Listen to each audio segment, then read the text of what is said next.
a grandeza de nosso país. O Brasil é fantástico. Aqui na Constituição, no artigo 2º, são poderes da União, independentes, harmônicos entre si, legislativo, executivo e judiciário. Está aqui na Constituição. Artigo 2º. Muito bem. Mas, na realidade, não existe independência destes poderes. Não existe harmonia, mas sim interesses particulares. Vamos explicar. O Executivo, Presidência da República, e seus ministros, tem a obrigação de promover o bem comum, erradicar a pobreza, ser honesto, ser verdadeiro com seu povo. E isto que é o nosso presidente Jair Messias Bolsonaro está fazendo.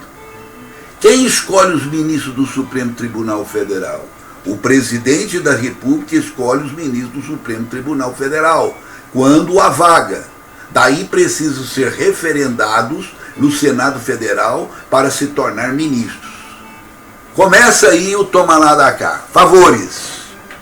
O STF é a última instância da justiça brasileira.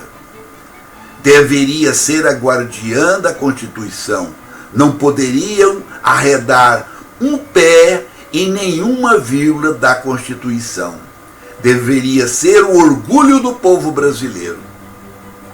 A justiça tem que ser igual para todos. O artigo 5º da Constituição que diz isso. Mas é uma inverdade. Existem as pessoas que têm foro privilegiado, têm vantagens e as ações deles se prescrevem. A justiça existe para impor ordem pública, julgar os fatos, os atos ilícitos praticados por todos igualmente. Pergunto, quem julga os ministros do Supremo Tribunal Federal, se eles são a última instância da justiça? Deveria ser o Senado Federal, cujo seu presidente, Rodrigo Pacheco, que tem inúmeros processos dele no STF. Câmara Federal, que faz as leis e referenda os atos de ministro do STF, caso necessário, como o caso do deputado preso, que o ministro mandou para a Câmara e a Câmara aprovou aquilo que o ministro tinha mandado e o deputado federal foi preso. O Senado de hoje está formado em sua maioria por senadores que têm processo de corrupção no Supremo Tribunal Federal, nas mãos dos ministros que deveriam julgá-los. Mas a maioria prescrevem, sem julgamento. Esperança desses senadores corruptos. O mesmo acontece na Câmara. Assim, o Supremo Tribunal Federal pode fazer o que bem entender. Não tem fiscalizadores e ninguém que os penalize por atos que enojam, às vezes, o povo brasileiro, como vimos dia 7 de setembro, que pedia impeachment e de alguns membros do STF, por atos que não agradavam a população brasileira. O STF não precisa de voto. Eles são intocáveis. O povo tem o voto a seu favor, apenas o voto. Nada vai acontecer, a corrupção não deixa. Nada vai acontecer com nenhum ministro do Supremo Tribunal Federal. A corrupção não deixa. Então, o que resta? Nada a fazer. Temos que respeitar as leis, os poderes da República, o Executivo, o Legislativo e o Judiciário.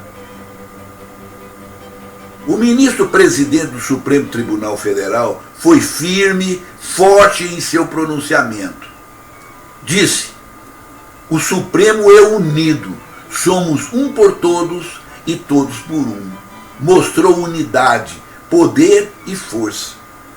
Diferente do resto, menos do presidente do Brasil, em uma atitude magnânima, recuou para não ser preciso tomar atitudes que mudaria os destinos do país dentro da Constituição, mas pensou mais no povo brasileiro e recuou.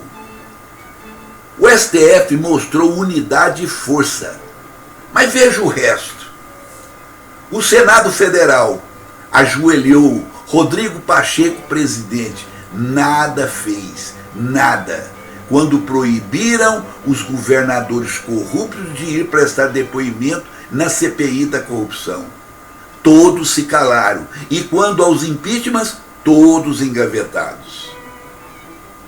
Deputado federal preso, Câmara Federal, cujo presidente, Arthur Lira, que deixou que fosse preso a mando do STF e homologado pelos deputados federais canalhas, que traíram o colega nos atos antidemocráticos, com medo do Supremo Tribunal Federal e dos processos.